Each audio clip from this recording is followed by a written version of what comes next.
Welcome.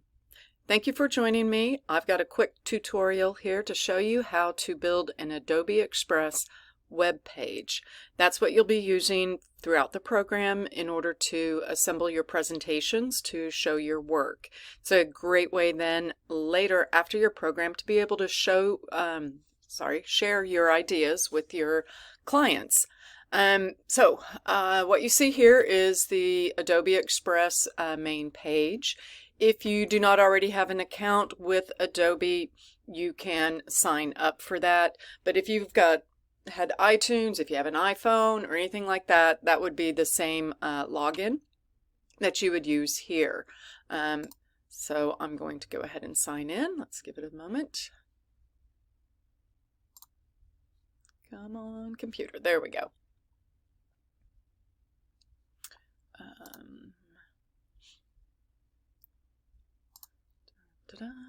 Let's see. Oh, goodness. All right. They're doing these new two-step verifications. It is a security thing, but let's just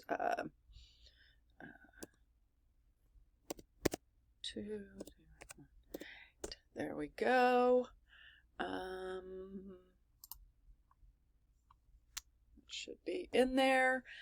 Now we are logged in. Okay, so what you will see here, Adobe Express has lots of different templates for many ways in sharing, but I'm going to show you where you need to go to create the type of layout that I want you to present your work in.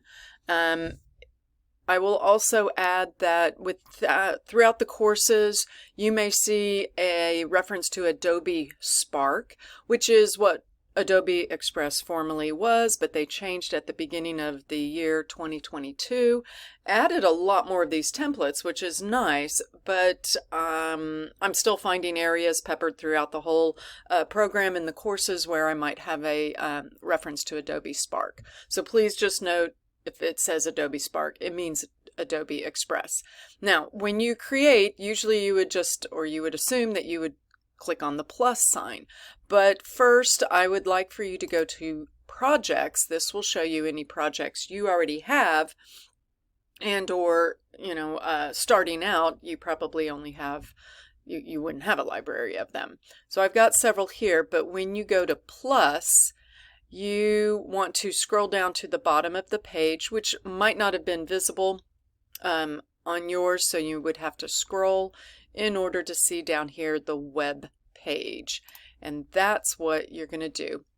This will allow you to build an item that just scrolls and scrolls and scrolls. So we're going to show that this is the test test course assignment.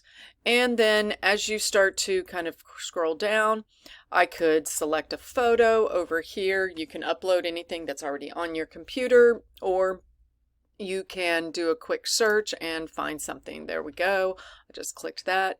And then you can keep adding whatever you need. Photos, single photos, you can add text boxes. I wouldn't worry about buttons just yet. Video, perhaps if you have a video, you could put it in there. Photo grids, glide shows, and split layouts. Split layouts allows a photo on one side, text on another.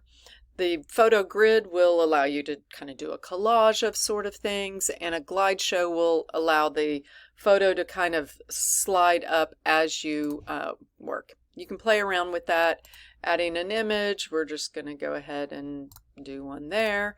And over here, I could put another text or a photo, but we're just going to put text goes here. There we go. And you can keep going. But real quick, I'm going to show you how you share this. Up here under the share button, click it, publish and share link. So you will do that. Picking a category, that's if you need any like search tags or something, of course your name. Any photo credits, if they apply, would automatically get there. And you can have your Express be available for the public to see, or you can click that off. When you select Create Link, there we go. You can copy that link and then paste that into the assignment text box or the URL text box. Now, when you, let's say, make a change, and I need to do that right now. Let's say I'm going to add one more photo down here. We're going to make a nice summer one. All right, now I've made some changes, but we need, when I go to the assignment and look at your link, I will only see your last saved changes. So you would go to Share, go to Publish and Share Link. Now you can just do Update Link. You do not need to copy paste. It just will update any changes to the existing link that you've already shared, which is really nice because let's say you've worked with a client as well, you've shown them a presentation, they asked for some changes, you could go make the changes, put the new work in there, and then you don't have to send them a new copied link, you just click Update Link. And then when they click the link, they will see the newest changes as well. So those are always important. So remember, this is where you share, publish, and share. Okay? If you have any questions, please let me know. Have a great time creating.